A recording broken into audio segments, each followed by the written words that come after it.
PV Narasimha Rao గారి యొక్క వారు అనేక సంవత్సరాలుగా కాంగ్రెస్ పార్టీ జనరల్ సెక్రటరీగా,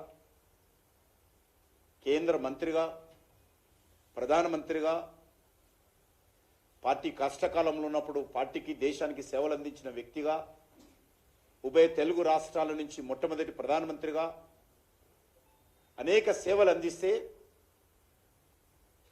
వారి అంత్యక్రియలు ఢిల్లీలో జరపడానికి వీల్లేదు, మీరు హైదరాబాద్లో తీసుకెళ్ళనని చెప్పి బలవంతంగా సోనియా గాంధీ గారు హుకుం జారీ చేసి బెదిరించి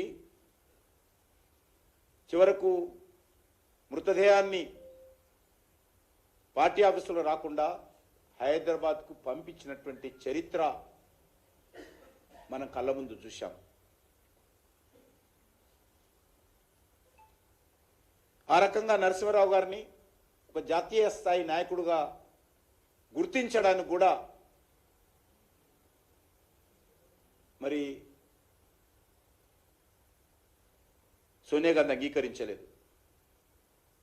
నరసింహారావు గారు మరణించిన 10 ఏళ్ల వరకు కూడా ఢిల్లీలో ఆ మహానుభావుడికి కాంగ్రెస్ పార్టీ అధికారంలో ఉన్నప్పటికీ కూడా ఎలాంటి స్మారక కేంద్రాన్ని కూడా వాళ్ళు నిర్మాణం చేయలేదనే విషయాన్ని సందర్భంగా మనవిస్తున్నాం. ఎందుకు చెప్తానంటే కాంగ్రెస్ పార్టీ ప్రధానమంత్రుల పట్ల ఏ రకమైనటువంటి భావనతో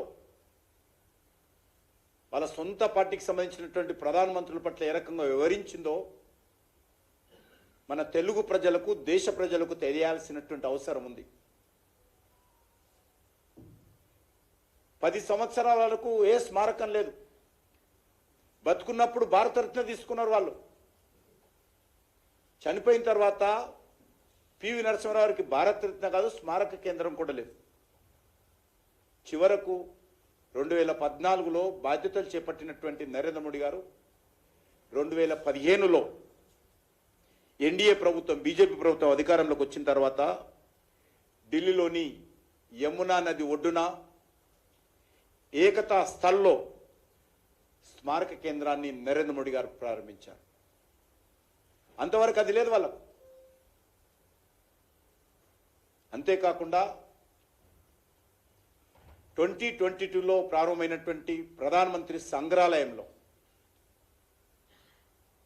అందరి ప్రధానమంత్రులు సుమారు 14 మంది జవహర్లాల్ నెహ్రూ నుంచి మొదలు పెడితే నరేంద్ర మోడీ గారి వరకు అందరి ప్రధానమంత్రులకు సంబంధించినటువంటి జీవిత చరిత్ర మొత్తము నరేంద్ర మోడీ గారు ఏర్పాటు చేశారు. అంతవరకు అనేక ప్రధానమంత్రుల గురించి, చంద్రశేఖర్ గురించి కానీ, గుజరాల్ గురించి కానీ, విపి సింగ్ గురించి కానీ, పివి నరసింహారావు గురించి కానీ ఏ ఒక్కరి గురించి ఎక్కడ ఢిల్లీలో ఏ రకమైన చరిత్ర లేదు.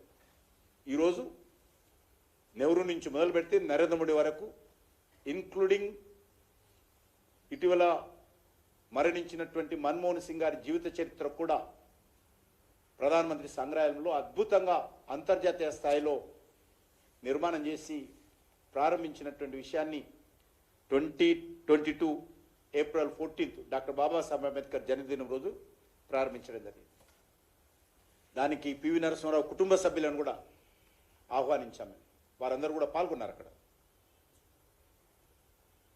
మనకు తెలుసు నరసింహారావు గారు రాజకీయ చతురత, దేశ ఆర్థిక సరళీకరణకు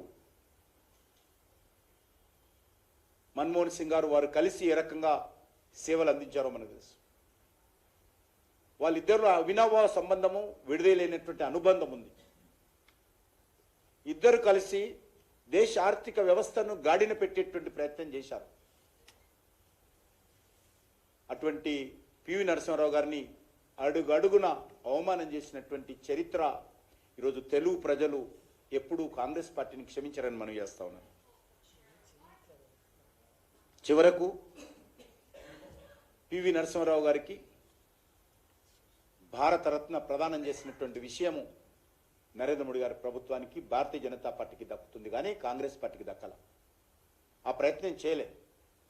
మేము ఇస్తే కూడా, మా ప్రభుత్వం అధికారంలోకి వచ్చినాక ఇస్తే కూడా కాంగ్రెస్ పార్టీకి బాధ. పివి నరసింహరావుకి ఎట్లిచ్చాడు అనేటువంటి బాధ రాహుల్ గాంధీకి, సోనియా గాంధీకి.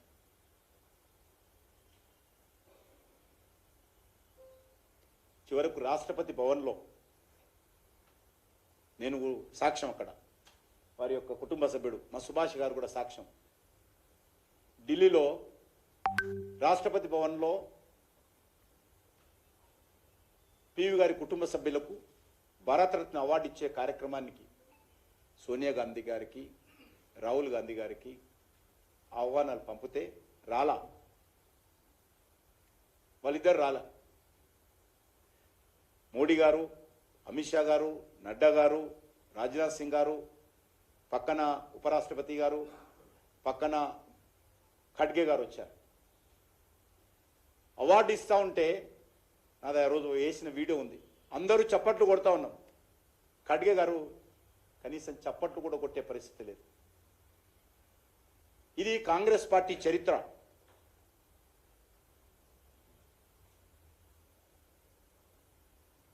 చప్పట్లు కొడుతున్నప్పుడు సోనియా గాంధీ ఎడ చూస్తుందో టీవీలో,